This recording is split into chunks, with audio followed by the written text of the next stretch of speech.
अब तक मैंने आप लोगों को क्या क्या बातें बताई हैं? अब तक मैंने आप लोगों को इसकी डेफिनेशन बताई है, फिर मैंने आप लोगों को बताया है कि इसकी इम्यूनोपैथोजेनेसिस किस तरीके से हो रही होती है एपोप्टोटिक बॉडीज़ की डिफेक्टिव क्लियरेंस की वजह से।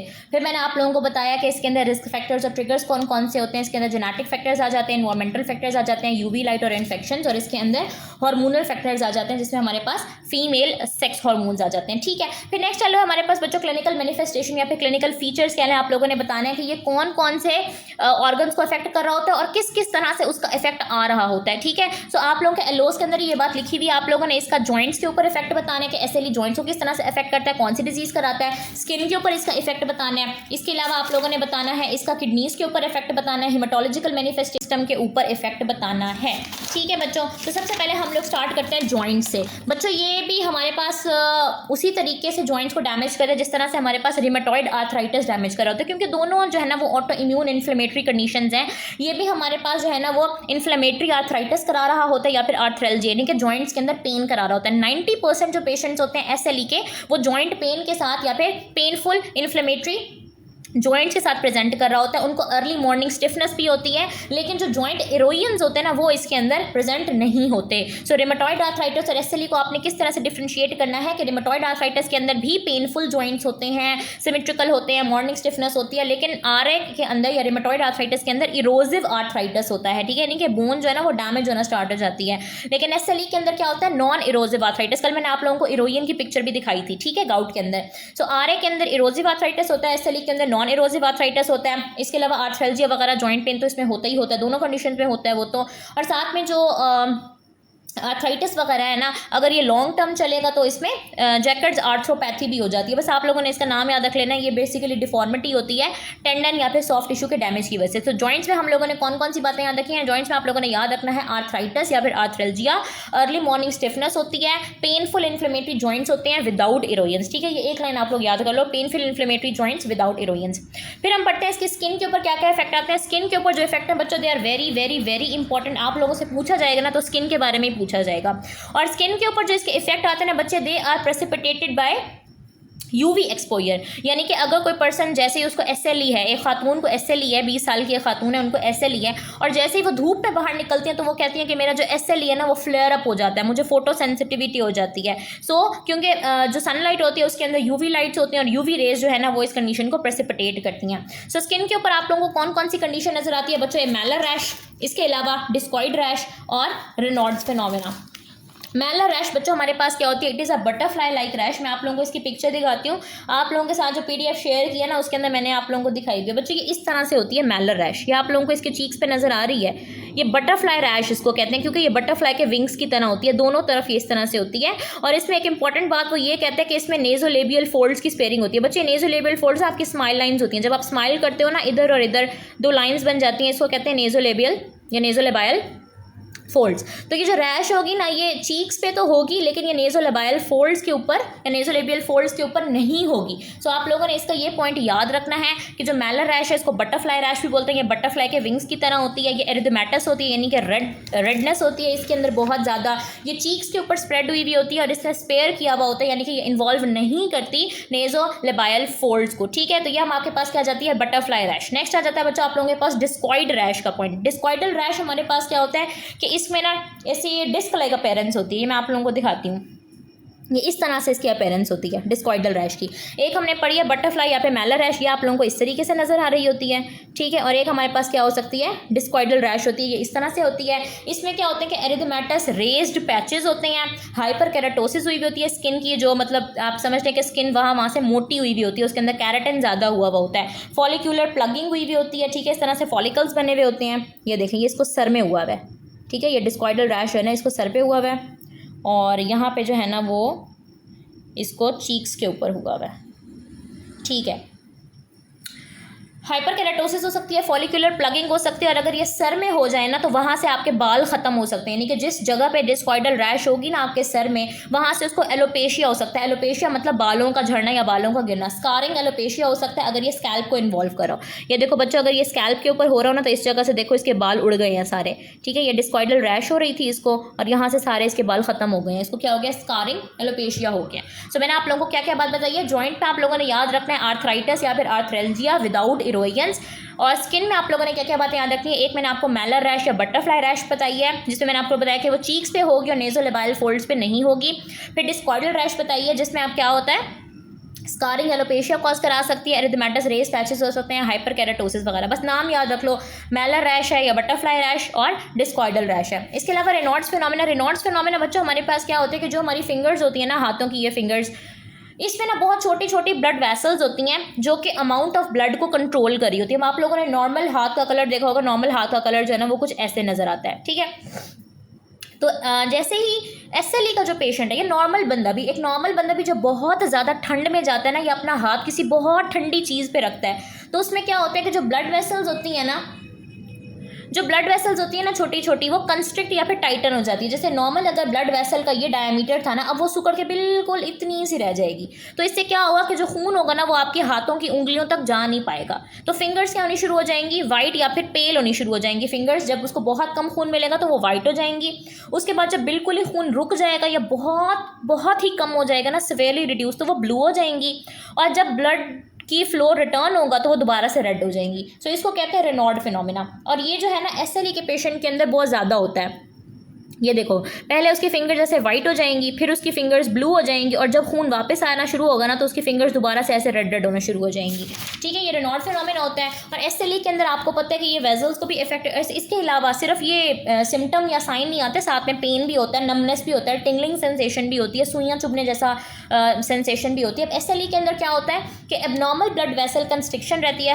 एबनॉर्मल ब्लड वेसल कंस्ट्रिक्शन की वजह से जो स्मॉल वेजल्स होती हैं फिंगर्स के अंदर, वो ओवर रिएक्टिव होती हैं कोल्ड में। मतलब नॉर्मल बंदा अगर कोई होगा ना तो उसके इतने ज़्यादा हाथों के ऊपर इफेक्ट नहीं आएंगे, उसके अंदर रेनॉल्ड फिनोमेना नहीं होगा ठंड में भी। लेकिन जो SLE की पेशेंट होगी कोई लड़की, तो उसके अंदर जो स्मॉल वेजल्स होंगे फिंगर्स के अंदर, वो ओवर रिएक्टिव या ओवर रिस्पॉन्सिव टू कोल्ड होगा, ठीक है। और अगर ये हर वक्त होता रहेगा रेनॉल्ड फिनोमेना, या अगर बहुत सवेयर होगा Raynaud phenomena, severe secondary Raynaud phenomena होगा, तो सवेयर वेजो कंस्ट्रिक्शन की वजह से इवन टिश्यू डैमेज भी हो सकता है। यानी कि अगर खून बिल्कुल ही रुक जाए तो वो आगे वाले जो फिंगर टिप्स होंगी, अगर उनको खून ना मिले तो वहाँ पे इस्कीमिया या फिर टिश्यू डैमेज भी हो सकता है और अल्सरेशन भी हो सकती है। तो मैंने अब तक आप लोगों को जॉइंट के ऊपर एक इफेक्ट बताया, आर्थराल्जिया या फिर आर्थराइटिस। साथ में मैंने आप लोगों को स्किन के ऊपर बताया, मैलर रैश बताई है, डिस्कॉइडल रैश बताई है, ये रेनॉल्ड्स फिनोमेना बताया।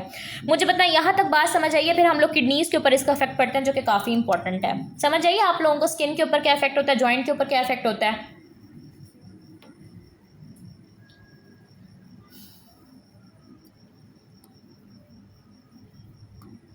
जी बच्चों जवाब दें। बच्चों मुझे चैट में ना लिखा करो, मैं मेरे पास वो शो नहीं, हाँ मेरे पास वो शो नहीं हो रही होती।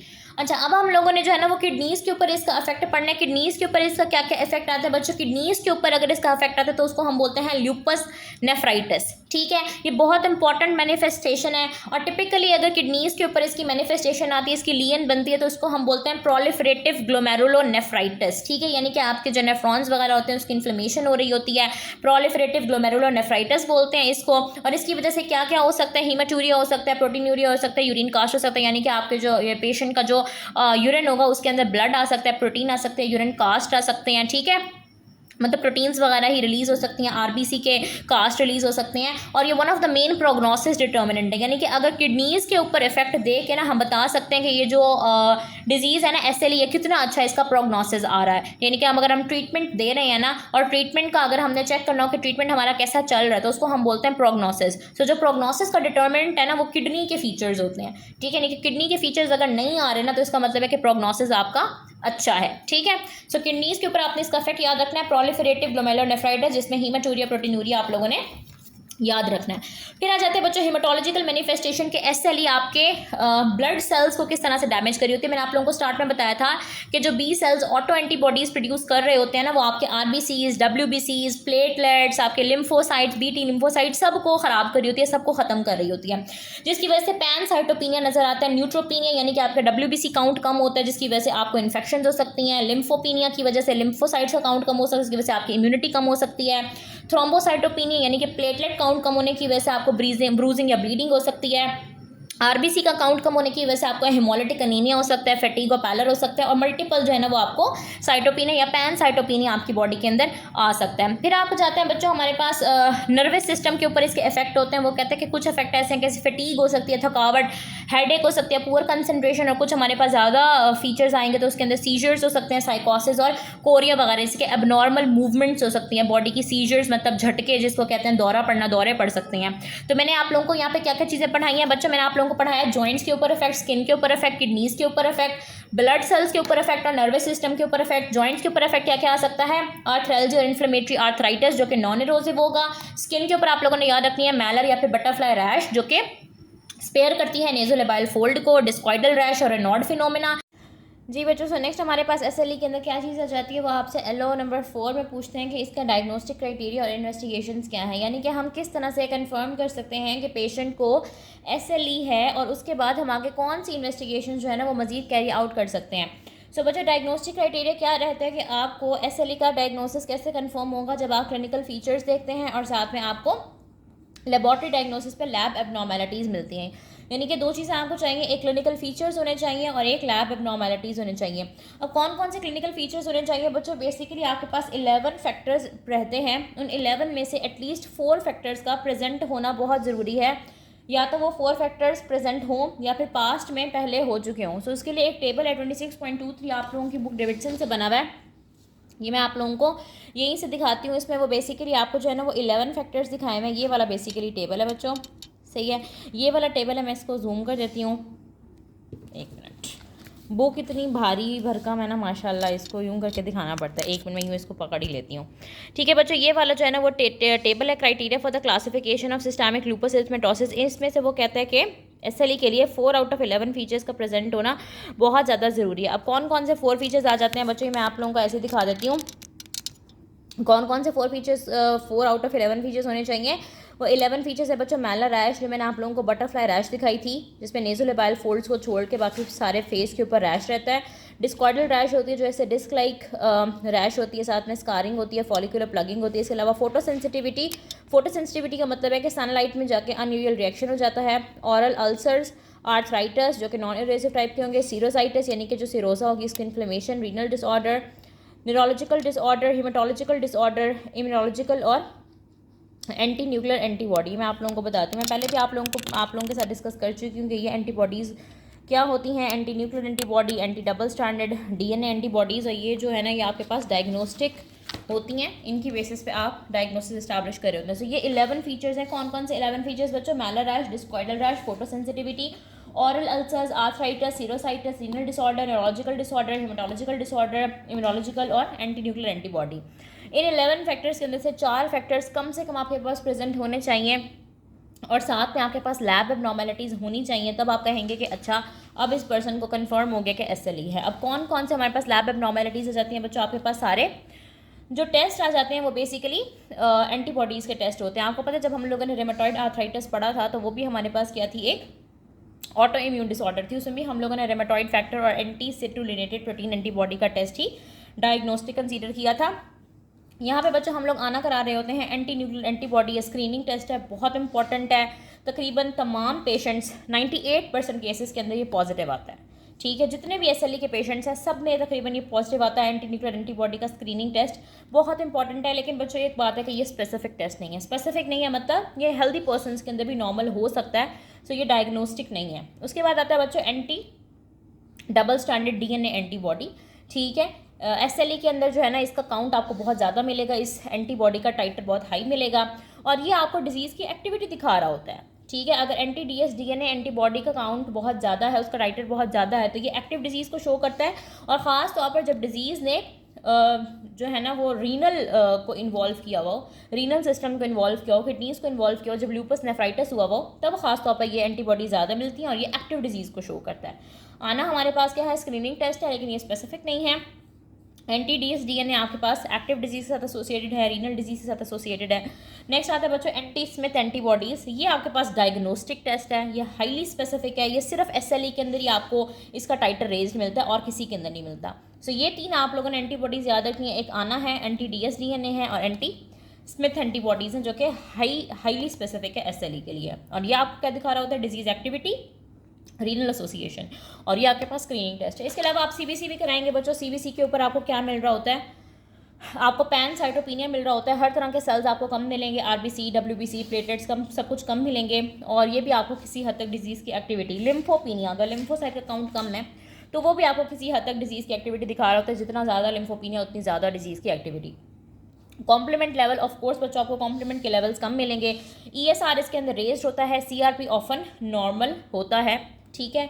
और रीनल इन्वेस्टिगेशन आप करेंगे, ऑफ कोर्स अगर रीनल जो है ना वो लूपस नेफ्राइटिस हो चुका है तो आप प्रोटीनूरिया, हीमाचूरिया, यूरिन के अंदर ब्लड तो नहीं आ रहा, यूरिन के अंदर प्रोटीन तो नहीं आ रही, यूरिन के अंदर कास्ट तो नहीं आ रहे, आप ये चीज़ें चेक करेंगे। तो सबसे इंपॉर्टेंट चीज़ क्या है कि आप लोगों को पता होना चाहिए कि आना कराना है एंटी डीएनए एंटीबॉडीज़ कराने हैं, एंटी स्मिथ एंटीबॉडीज़, और कहीं कहीं पे एंटी फॉस्फोलिपिड एंटीबॉडीज़ का भी जिक्र आता है। सो आना हमारे पास बहुत सेंसिटिव टेस्ट है, एंटी डीएनए एंटीबॉडीज़ ये बहुत स्पेसिफिक टेस्ट है, और ये आपके पास हाई डिजीज़ एक्टिविटी को शो करता है और लूपस नेफ्राइटिस को शो करता है। फिर आपके पास एंटी स्मिथ एंटीबॉडीज़ हैं जो कि बहुत ज़्यादा सेंसिटिव और बहुत ज़्यादा स्पेसिफिक टेस्ट है, ठीक है। कॉम्प्लीमेंट आपको कम मिलेगा, सीबीसी पे आपको पैनसाइटोपिनिया मिलेगा, और ईएसआर आपको रेज मिलता है, सीआरपी नॉर्मल मिलता है, यूरिन और रीनल फंक्शन आप कराते हैं तो प्रोटीनूरिया, हीमाचूरिया, कास्ट मिलते हैं। अब इसके high yield exam MCQ points discuss करते हैं और उसके बाद इसकी हम लोग मैनेजमेंट करेंगे, और यहाँ पे एसएलई हमारे पास ख़त्म हो जाएगा, ठीक है बच्चों। सो हाई यील्ड एमसीक्यू पॉइंट्स क्या आ सकते हैं कि आपने हमेशा याद रखना है कि जब भी आपके पास एसएलई का सिनेरियो आएगा तो उसके अंदर आपको कोई यंग वुमेन प्रेजेंट करेगी, ठीक है। हमेशा ये 20 से 30 साल की औरत के अंदर ही आपने एक यंग वुमेन पढ़ते ही थोड़ा बहुत माइंड में ले आना है कि अच्छा it can be SLE. Young women है, उसको मैलर रैश है, उसको आर्थराइटिस है और उसका आना पॉजिटिव है, ऑफ कोर्स आप एमसीक्यू में लगाएंगे एसएलई। अच्छा अगर एसएलई है और साथ में राइजिंग एंटी डीएसडीएनए एंटीबॉडीज़ हैं, तो मैंने अभी आपको बताया कि एंटी डीएसडीएनए एंटीबॉडीज़ आपको डिजीज़ एक्टिविटी शो कर रही होती हैं। ये राइजिंग है, इनका लेवल ज़्यादा है, तो मतलब एक तो इस डिजीज़ एक्टिविटी ज़्यादा है और दूसरा रीनल इन्वॉल्वमेंट हो चुकी है। फिर एसएलई है और साथ में कॉम्प्लीमेंट का लेवल कम है, तो इसका मतलब है एक्टिव डिजीज़ है, कॉम्प्लीमेंट की कंजम्पशन हो रही है। एसएलई है और प्रोटीनूरिया और आरबीसी कास्ट्स है, तो जाहिर है ये किडनीज तक जा चुकी है, हम बोलेंगे लूपस नेफ्राइटिस हो चुका है। एसएलई है और थ्रोम्बोसिस हो चुका है, तो हम एंटी फॉस्फोलिपिड एंटीबॉडीज़ चेक करने होंगे। एसएलई है, ईएसआर रेज्ड है और नॉर्मल सीआरपी है, तो मतलब एक्टिव एसएलई है। और एसएलई है और अब सीआरपी भी रेज्ड हो गया, इसका मतलब है कोई इन्फेक्शन या सीरोसाइटिस भी हो चुका है, ठीक हो गया। तो ये कुछ एमसीक्यू पॉइंट्स, अगर आप लोगों को इसके नोट्स चाहिए तो आप लोग मेरा गाइडलाइंस ग्रुप ज्वाइन करें, 033316416565, दैट्स माय नंबर। वहाँ पे आप लोग टेस्ट करने मैसेज करेंगे तो आपको वहाँ पे हर तरह के टेस्ट, नोट्स, गाइडलाइंस, मेरे जो सेशंस हैं उनकी डिटेल्स भी आप लोगों को वहाँ पे मिल जाएंगी। और इंशाल्लाह एक न्यू सेशन भी मैं कराने जा रही हूँ जिसमें हम लोग वायरोलॉजी डिस्कस करेंगे, एमएसके की पैथोलॉजी, फॉरेंसिक, फार्मा के जो रिमेनिंग चैप्टर्स रह गए हैं वो भी आप लोगों के साथ डिस्कस करेंगे। सो आप लोगों ने लाजमी ये सेशन ज्वाइन करने, बाद में फिर आप लोग जो है ना उसकी रिकॉर्डिंग्स मांग रहे होते हैं, इसलिए बेटर है कि पहले ही आप लोग उसको ज्वाइन कर लें, ठीक हो गया। सो बच्चों यहाँ तक हमारे पास एसएलई आ जाती है, उसकी मैंने आप लोगों को डेफिनेशन बताई, उसके क्लिनिकल फीचर्स बताए, उसकी पैथोजेनेसिस बताई, फिर मैंने आप लोगों को बताया कि उसके रिस्क फैक्टर्स क्या क्या होते हैं, कौन से पेशेंट के अंदर होता है, किस एज ग्रुप के अंदर होता है, ठीक है। फिर मैंने आपको बताया है कि उसके डिफरेंट ऑर्गन्स के ऊपर उसके इफ़ेक्ट क्या रहते हैं। फिर मैंने यहाँ से आपको इसकी इन्वेस्टिगेशंस कराई हैं और अब फाइनली हम उसकी मैनेजमेंट डिस्कस करने जा रहे हैं, ठीक है। अच्छा बच्चों, अब आप लोगों को ये तो पता है कि हम जो है ना वो एज सच मुकम्मल तौर पर डिजीज़ को इरेडिकेट नहीं कर सकते, ठीक है। ऑटो इम्यून कंडीशन है, इसको मुकम्मल तौर पर ख़त्म नहीं कर सकते, लेकिन हम लोगों ने सिम्टम्स को कंट्रोल करना है, डिजीज़ एक्टिविटी को कंट्रोल करना है, डिजीज़ की प्रोग्रेशन को रोकना है, हमने ऑर्गन डैमेज से बचाना है और फ्लेयर्स को प्रिवेंट करने के अचानक से बहुत ज़्यादा जो है ना कंडीशन वर्स ना हो जाए, ठीक है। तो सपोर्टिव मेजर्स हम लोग क्या करेंगे, सबसे पहले तो हम रिस्क फैक्टर्स को ख़त्म करेंगे ना। उस बंदे को हम कहेंगे कि आपने यूवी लाइट में नहीं निकलना, सनलाइट में बाहर नहीं निकलना। सनलाइट में निकलना है तो आपने सन प्रोटेक्शन इस्तेमाल करनी है, सन ब्लॉक इस्तेमाल करना है विद हाई एसपीएफ, क्योंकि यूवी एक्सपोजर ऑक्सीडेटिव स्ट्रेस को बढ़ाता है। ऑक्सीडेटिव स्ट्रेस बढ़ता है तो आपको पता है एपोप्टोटिक बॉडीज ज़्यादा होती हैं और उनकी डिफेक्टिव क्लियरेंस की वजह से एसएलई का फ्लेयर अप हो सकता है। रेगुलर एक्सरसाइज करनी है, हेल्दी लाइफस्टाइल मेंटेन करना है, बीपी को, ओबेसिटी को, कोलेस्ट्रॉल लेवल को, सबको कंट्रोल करना है ताकि किसी किस्म का ऑक्सीडेटिव स्ट्रेस ना हो बॉडी के अंदर, ठीक हो गया। फिर अगर हमारे पास माइल्ड टू मॉडरेट डिजीज़ है तो उसके लिए हम और ट्रीटमेंट करेंगे, सीवियर या लाइफ थ्रेटनिंग डिजीज़ है उसके लिए और ट्रीटमेंट करेंगे। बच्चों ये जितने भी नोट्स हैं वो मैंने आप लोगों की रिकमेंडेड बुक डेविडसन से ही बनाए हैं, बट ऑफ कोर्स डेविडसन के अंदर बहुत ज़्यादा लिखा हुआ है और हम इतना ज़्यादा नहीं पढ़ सकते, हम उतना ही पढ़ेंगे जितना हमें रिक्वायर है। अच्छा, माइल्ड टू मॉडरेट डिजीज़ का मतलब है कि इस डिजीज़ ने सिर्फ स्किन और जॉइंट्स को इन्वॉल्व किया, अभी इसने किडनीज़, CNS या कार्डिक इन्वॉल्वमेंट शो नहीं की, सिर्फ स्किन और जॉइंट तक अगर बात है तो हम इसको वैसे ही कंट्रोल करेंगे जैसे रेमेटॉइड आर्थराइटिस को कंट्रोल कर रहे होते हैं। रेमेटॉइड आर्थराइटिस में हम कौन सी ड्रग्स दे रहे होते हैं? डिमार्ड्स दे रहे होते हैं, disease modifying anti rheumatic drugs. So इसके अंदर भी हम डिमांड्स ही दे रहे होंगे। वहाँ पे हम लोग मीथोट्रेक्सेट दे रहे थे as a drug of choice, यहाँ पे हम देते हैं बच्चों hydroxychloroquine as a drug of choice, साथ में एनाल्जेसिक्स देते हैं जो कि पेन को कम कर रहे होते हैं, और एनसेड्स दे रहे होते हैं जो कि अगेन पेन और इन्फ्लेमेशन को कम कर रहे होते हैं। सो हाइड्रोक्सीक्लोरोक्वीन, एनाल्जेसिक्स और एनसेड्स देंगे for skin and joint disease. अब सीवियर या लाइफ थ्रेटनिंग डिजीज़ तब होती है बच्चों जब SLE किडनीज़ को, CNS को या हार्ट को इन्वॉल्व करना स्टार्ट कर देती है, तो वहाँ पे फिर आप लोगों को इन्फ्लेमेशन को कम करने के लिए हाई डोज ग्लूकोकॉर्टिकॉइड्स की ज़रूरत पड़ती है। ठीक है, हाई डोज ग्लूकोकॉर्टिकॉइड्स दे रहे होते हैं जो कि ऑफन IV फॉर्म में दिए जाते हैं, इंट्रावीनस मिथाइल प्रेडनिसोलोन दी जाती है। इसके अलावा स्ट्रॉन्ग इम्यूनोसप्रेसिव ड्रग्स दी जाती हैं, साइक्लोफॉस्फामाइड है और माइकोफिनोलेट मॉफ्टिल आ जाती है। हाई डोज ग्लूकोकॉर्टिकॉइड्स और स्ट्रॉन्ग इम्यूनोसप्रेसिव्स दिए जाते हैं। मेंटेनेंस थेरेपी क्या रहती है बच्चों? जिस तरह आप लोगों ने पढ़ा होगा हार्ट अटैक। ठीक है, हार्ट अटैक में क्या होता है कि वक्ती तौर पर हमने बंदे का जो फ्लेयर अप कंडीशन होती है, वक्ती तौर पर जो अटैक होता है, एक उसको कंट्रोल करना होता है और एक हमने उसको बाद में मेंटेन करना होता है। ठीक है, कि बाद में ऐसा कुछ ना हो। सो इसमें भी हम लोग यही करते हैं कि जब कार्डिक इन्वॉल्वमेंट हुई, CNS इन्वॉल्वमेंट हुई, तो हमने वक्ती तौर पर उसको स्टॉप किया, हाई डोज ग्लूकोकॉर्टिकॉइड दिए, स्ट्रॉन्ग इम्यूनोसप्रेसिव ड्रग्स दी, और बाद में हमने मेंटेन करना होता है लेकिन स्टीरॉइड के अलावा कोई ड्रग देगी, क्योंकि आपको पता है कि ग्लूकोकॉर्टिकॉइड जो ये इम्यूनोसप्रेसिव जितनी अच्छी चीज़ें नहीं हैं। आप उस कंडीशन को तो रोक लेंगे लेकिन और बहुत सारी कंडीशंस पेशेंट को हो सकती हैं। ठीक है, उसकी इम्यूनिटी इतनी कम हो सकती है कि उसको बहुत सारी अपॉर्चुनिस्टिक इन्फेक्शंस लग सकती हैं। सो मेंटेनेंस थेरेपी में आपने ये ध्यान रखना है कि आपने स्टीरॉइड स्पेयरिंग ट्रीटमेंट देने, यानी कि आपने स्टीरॉइड्स नहीं देने, उसके अलावा कोई ट्रीटमेंट आप दे सकते हैं।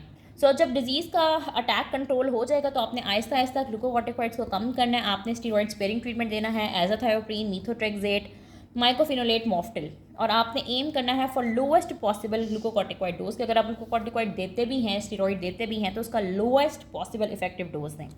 ठीक है, तो हाई यील्ड MCQ पॉइंट्स क्या रहेंगे बच्चों कि आपने सबसे पहले रिस्क फैक्टर को रिड्यूस करना है, सन प्रोटेक्शन करनी है। ठीक है, माइल्ड डिजीज़ के अंदर हाइड्रोक्सीक्लोरोक्वीन दे देंगे, साथ में आप क्या देंगे? एनसेड्स दे देंगे। ठीक है, और साथ में क्या देंगे? एनाल्जेसिक्स देंगे पेन को कंट्रोल करने के लिए। सीवियर डिजीज़ है तो हाई डोज ग्लूकोकॉर्टिकॉइड और इम्यूनोसप्रेसिव्स, मेंटेनेंस थेरेपी में स्टीरॉइड स्पेयरिंग ड्रग्स दे रहे होते हैं, और अगर थ्रोम्बोसिस और एंटीफॉस्फोलिपिड सिंड्रोम है तो लॉन्ग टर्म एंटी कोगुलेंट्स दे रहे होते हैं। So this was all about SLE बच्चों। SLE में हमने क्या क्या चीज़ें डिस्कस की हैं? SLE में हम लोगों ने डिस्कस किया, इसकी डेफिनेशन डिस्कस की है सबसे पहले।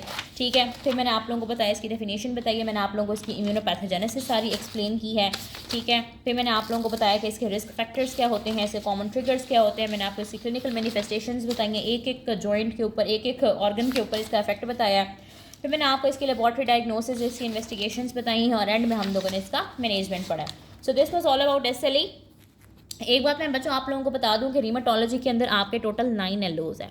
We don't need to study all the 9 LOs। हम लोगों ने प्रायोरिटाइज इस ऑर्डर में करना है कि सबसे इंपॉर्टेंट चीज़ को हमने सबसे पहले रखना है, क्योंकि आपका जो ब्लॉक 8 का सिलेबस है इट्स हाईली एक्सटेंसिव, हाईली। अब तक आपने जितने भी ब्लॉक्स पढ़े हैं ना, सबसे लंबा ब्लॉक 8 है। ठीक है, तो आपने थोड़ा दिमाग से चलना है, थोड़ा सा स्मार्ट प्ले करना है। ठीक है, हार्ड वर्क नहीं करना, आप लोगों ने स्मार्ट वर्क करना है। सो सबसे पहले आप लोगों ने जो LOs तैयार करने हैं ना, वो क्या रहेंगे? आप लोगों ने रेमेटॉइड आर्थराइटिस बहुत अच्छे से करना है, ऑस्टियोआर्थराइटिस करना है, आप लोगों ने गाउट और सीटो गाउट यानी कि क्रिस्टल आर्थराइटिस करना है। ठीक है, उसके बाद आप लोगों ने SLE करनी है, और उसके बाद आप लोगों ने वास्कुलाइटिस करना है। ये 4 से 5 LOs हैं बच्चों, ये आप लोगों ने अच्छे से कर लेने हैं। SLE तक मैंने आप लोगों को पढ़ा दिया, वास्कुलाइटिस में बाद में पढ़ाऊँगी।